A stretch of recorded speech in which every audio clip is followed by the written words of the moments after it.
H D. ಕೋಟೆಯ ಅಂತರಸಂತೆ ಮೊರಾರ್ಜಿ ದೇಸಾಯಿ ಮಾದರಿ ವಸತಿ ಶಾಲೆಯಲ್ಲಿ ಎಸ್ಎಸ್ಎಲ್ಸಿ ಪರೀಕ್ಷೆ ಬರೆಯುತ್ತಿರುವ ಮಕ್ಕಳಿಗೆ ಬೀಳ್ಕೊಡುಗೆ ಕಾರ್ಯಕ್ರಮ ನಡೆಸಲಾಯಿತು. ಕಾರ್ಯಕ್ರಮವನ್ನು ಉದ್ಘಾಟಿಸಿದ ತಹಶೀಲ್ದಾರ್ ಶ್ರೀನಿವಾಸ್ ಮಾತನಾಡಿ, ವಿದ್ಯಾರ್ಥಿ ಜೀವನದಲ್ಲಿ 10ನೇ ತರಗತಿ ಎನ್ನುವುದು ಅತ್ಯಮೂಲ್ಯವಾದದ್ದು. ಯಾಕಂದರೆ ನೀವು ಮುಂದೆ ಯಾವುದೇ ಉದ್ಯೋಗ ಪಡೆಯಬೇಕಾದರೆ SSLC ಅಂಕವೇ ಪ್ರಮುಖವಾಗಿರುತ್ತೆ. ಆದ್ದರಿಂದ ಪ್ರತಿಯೊಬ್ಬರೂ ಅತ್ಯಂತ ಆಸಕ್ತಿ ಮತ್ತು ಪರಿಶ್ರಮದಿಂದ ಅಭ್ಯಾಸ ಮಾಡಿ ಓದಿದ್ದನ್ನು ನಿರಂತರವಾಗಿ ಕರಗತ ಮಾಡಿಕೊಂಡು ಪರೀಕ್ಷೆಯಲ್ಲಿ ಬರುವಂತಹ ಪ್ರತಿ ಪ್ರಶ್ನೆಗೂ ಉತ್ತರಿಸಿ ಉತ್ತಮ ಫಲಿತಾಂಶ ಪಡೆಯಬೇಕು. ಹಾಗೂ ಪರೀಕ್ಷೆ ಎಂಬ ಭಯ ಇರಬಾರದು. ಧೈರ್ಯವಾಗಿ ಖುಷಿಯಾಗಿ ತಾವು ವರ್ಷಪೂರ್ತಿ ಓದಿರುವುದನ್ನು ನೆನಪಿಸಿಕೊಂಡು ಪ್ರಶ್ನೆಗೆ ಸರಿಯಾಗಿ ಉತ್ತರವನ್ನು ನೀಡಬೇಕು. ಹಾಗೆ ಆರೋಗ್ಯವನ್ನು ಕೂಡ ಕಾಪಾಡಿಕೊಳ್ಳಬೇಕು.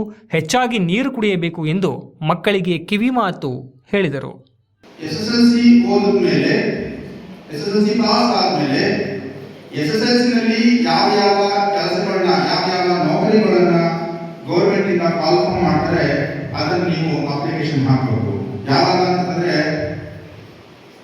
18 ವರ್ಷ ಆದ ನಂತರ. ಯಾಕೆಂದ್ರೆ SSLC ಮುಗಿಸಿ 18 ವರ್ಷ ಆದವರಿಗೆ ಸರ್ಕಾರಿ ಕೆಲಸವನ್ನ ಪಡ್ಕೊಳ್ಳಲಿಕ್ಕೆ ಅರ್ಜಿಯನ್ನು ಹಾಕಬಹುದು ಅಂತ ಸರ್ಕಾರ ನಮಗೆ ಆದೇಶವನ್ನ ಮಾಡಿರ್ತದೆ. ಇಷ್ಟೇ SSLC ನಲ್ಲಿ 50 ಅಂತ ನಾನು ಹೇಳ್ತಾ ಇದ್ದೀನಿ. ನಿಮ್ಮ ಕೆಪಾಸಿಟಿ 98 ಇರ್ಬೋದು, 99 ಇರ್ಬೋದು, 100 ಇರ್ಬೋದು.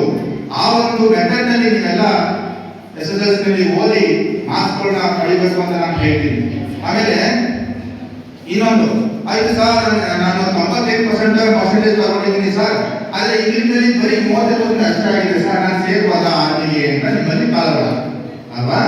ನಾನು ನಿಮ್ಗೆ ಹೇಳಿದೆ ಅವಾಗಲೇ, ಇಂಗ್ಲಿಷು, ಗಣಿತ, ವಿಜ್ಞಾನ ಈ ಮೂರಲ್ಲಿ ನಾವು ಶೇಕಡ 50% ಅಂದ್ರೆ 100ಕ್ಕೆ 50 ಮಾರ್ಕ್ಸ್ನ ಪರ್ಸೆಂಟೇಜ್ನ ತಗೊಂಡೇ ಇರಬೇಕು.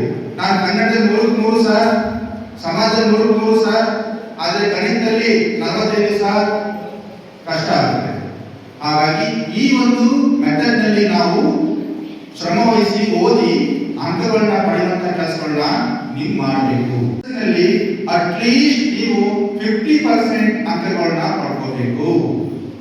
ಅದರಲ್ಲೂ ಮುಖ್ಯವಾಗಿ ವಿಜ್ಞಾನ ಮತ್ತೆ ಇಂಗ್ಲಿಷು ಮತ್ತೆ ಗಣಿತದಲ್ಲಿ 50% ಇದ್ದೇ ಇರಬೇಕು. ಯಾರು ಈ ಒಂದು 3 ವಿಷಯಗಳಲ್ಲಿ ಅಥವಾ ಈ ಎಕ್ಸಾಮ್ ನಲ್ಲಿ 50% ಅಂಕಗಳನ್ನ ಪಡ್ಕೊಂಡಿಲ್ಲ ಅಂತಂದ್ರೆ ಅವರಿಗೆ ಆರ್ಮಿನಲ್ಲೂ ಸಹ ಜಾಯಿನ್ ಆಗೋದಕ್ಕೆ ಅವಕಾಶ ಇಲ್ಲ.